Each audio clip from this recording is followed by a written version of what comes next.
Seguimos, Padre Moore. Coméntanos alguna cosa así más que veas en estas cuestiones de Sagrada Escritura, porque creo que son muy necesarias. Si quieres explicar un poquito aquí, cuando están hablando del Nuevo Testamento y el Antiguo Testamento, codificación de la iglesia en esto, ¿por qué hay una diferencia entre los números de los libros en la Biblia católica en contraste con las Biblias protestantes? ¿Por qué hay una diferencia de número de libros? ¿Nos lo quiere explicar un poquito? Bueno, aquí tú has dado ya antes la pincelada, es decir, la Sagrada Escritura no es como el Corán, que cae así del cielo, revelada por Allah, ¡pum!, y nos cae así en la cabeza. La Sagrada Escritura, como ha venido a decir el Padre Moore, surge en el contexto, es fruto de la tradición de la Iglesia. No son dos fuentes paralelas, una al lado de la otra, o mejor dicho, con la prevalencia de la Sagrada Escritura, y luego está otra cosa de menor nivel, que es la tradición. No. Lo dice muy bien Monseñor Schneider, y no son opiniones teológicas, esta es la fe de la Iglesia Católica desde hace 20 siglos, que se dice pronto 2000 años. La palabra de Dios escrita, Sagrada Escritura, la palabra de Dios transmitida, sagrada tradición. Luego, como muy bien ha dicho el Padre Moore, la Sagrada Escritura surge en un contexto eclesial, que es, como no puede ser de otra forma, la Iglesia, una tradición. La Iglesia es una tradición, dirá Gregorio XVI, el Papa Gregorio XVI, en su encíclica Mirari Vos, la primera gran encíclica contra la modernidad, dice que la Iglesia es una tradición que, por lo tanto, tiene horror al cambio, a la mutación, que es lo propio de la modernidad. Cuando lo propio de la verdad es la stat veritas, la permanencia en el ser, la inmutabilidad.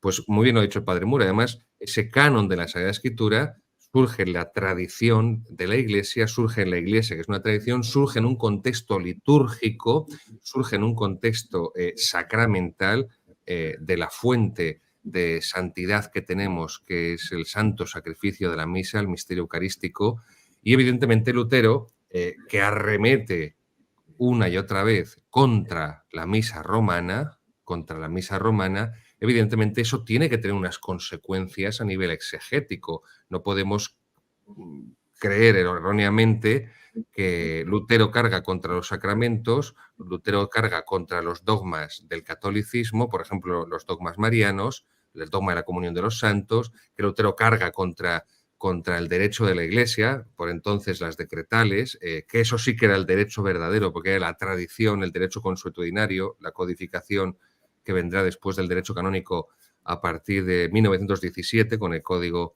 de Benedicto XV, aunque fuera preparado por San Pío X, ya es una copia de la codificación del Código Civil Napoleónico, pero bueno, no vamos a entrar por ahí.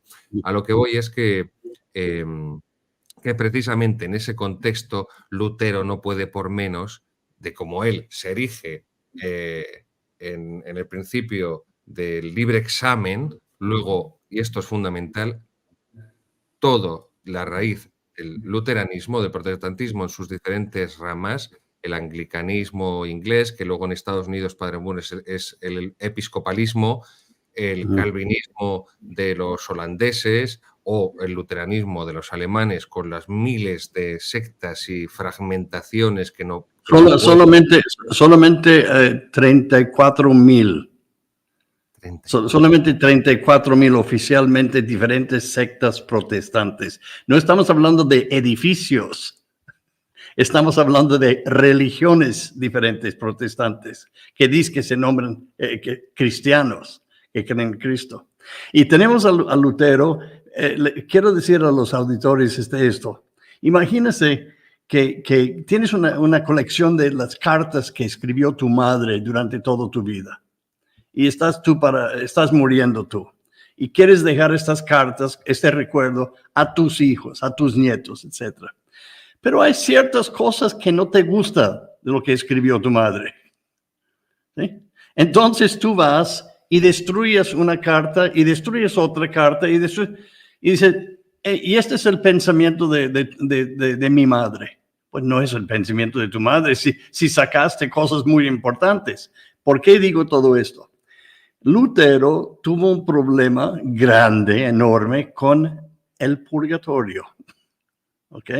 Un lugar por justicia donde tenemos que pasar a sufrir las consecuencias de la deuda, pagar la deuda de nuestros pecados. Los pecados están perdonados si hemos confesado, pero también queda la deuda. Es, por ejemplo, cuando uno de los niños en el orfanatorio me llegó y me dijo, cuando usted no estaba en su cuarto, yo entré a ayudar a la madre a limpiar y robé 2 pesos. ¿Me perdona? Dije, claro, mi hijo, te perdono. ¿Dónde están mis 2 pesos? Devuélvemelo, lo mío. Una cosa es el perdón y otra cosa es la justicia. Y mis 2 pesos no se quedan en el aire. Necesito justicia y tú necesitas justicia para pagar la deuda. Bien, ese es básicamente, en una forma muy sencilla, el concepto del purgatorio. Además, el padre Fesio me dijo una vez que estuvimos hablando del purgatorio, dice, y después podemos ver esto. Dice, yo te voy a explicar el purgatorio como lo entiendo yo. Si te mueres tú y me muero yo, y somos amigos, okay. Si nos dejan en un lugar más de 2 o 3 días, vamos a salir peleados, porque somos diferentes, ¿sí? El purgatorio, pues, es un lugar donde tú llegas a ser más como yo, y yo más como tú, y los dos más como Cristo, para poder entrar en el reino de Cristo y no tener peleas y no tener problemas. Esto es, bien, como Lutero tenía problema con el purgatorio, destruyó y quitó libros enteros que tenían referencias al purgatorio. Por eso los protestantes no creen en el purgatorio. Y yo les digo, ¿pero por qué no está en la Biblia? Y veo, no existe este libro, el otro libro, etcétera, etcétera. Lo quitaron todo. Es increíble, es increíble esto. Es un punto más en favor de nuestra fe católica. La fe católica es entera. Hay muchas cosas que me molestan, ciertas cosas que me molestan de la fe católica. ¿Por qué? Porque requieren un sacrificio de mi parte. Yo soy flojo. me molestan en ese sentido, pero son verdades, son verdades. Y lo que tú dijiste, Pater, antes también se me hizo muy fuerte la idea del cambio. El rencor que tenemos en contra del cambio, que la iglesia tiene, una defensa que tiene en contra del cambio. No es el cambio, un cambio tonto. Estamos hablando de cambios fundamentales de la fe y del conocimiento. Eso no queremos cambiar. ¿Por qué? Porque nosotros, curiosamente, creemos que la verdad ayer es la misma verdad que hoy y va a seguir siendo la misma verdad mañana.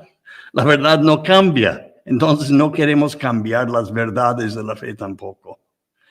Por eso existe un cierto celo de la iglesia por conservar lo que es verdaderamente declarado, visto y ofrecido como verdad. No cambia, no cambia. Y a mí, al menos a mí, me da una satisfacción fantástica esto, de que yo pertenezco a una religión que es lo mismo ayer, hoy y mañana. Sí, porque Padre Moore, si nos dijeran que, por ejemplo, si yo te dijera ahora, Padre Moore, yo creo en todo y solo lo que la Iglesia creía en 1962. Pues probablemente muchos funcionarios eclesiásticos me dirían que soy un hereje. Pero es que el último dogma lo proclamó Su Santidad Pío XII en 1950, la Asunción de María Santísima al cuerpo y alma en los cielos.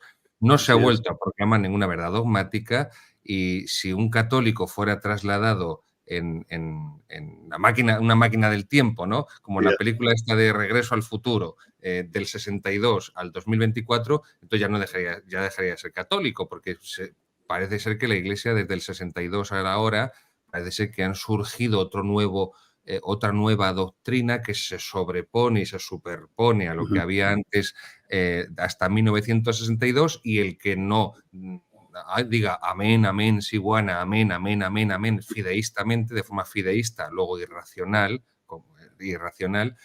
pues no está en comunión con la Iglesia Católica. No, queridos seguidores. Es decir, si un católico de otros siglos no se siente, o sea, no podemos reconocerlo hoy en día, tenemos un serio problema.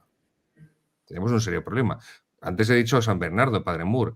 San Bernardo predica la Segunda Cruzada por orden del Papa.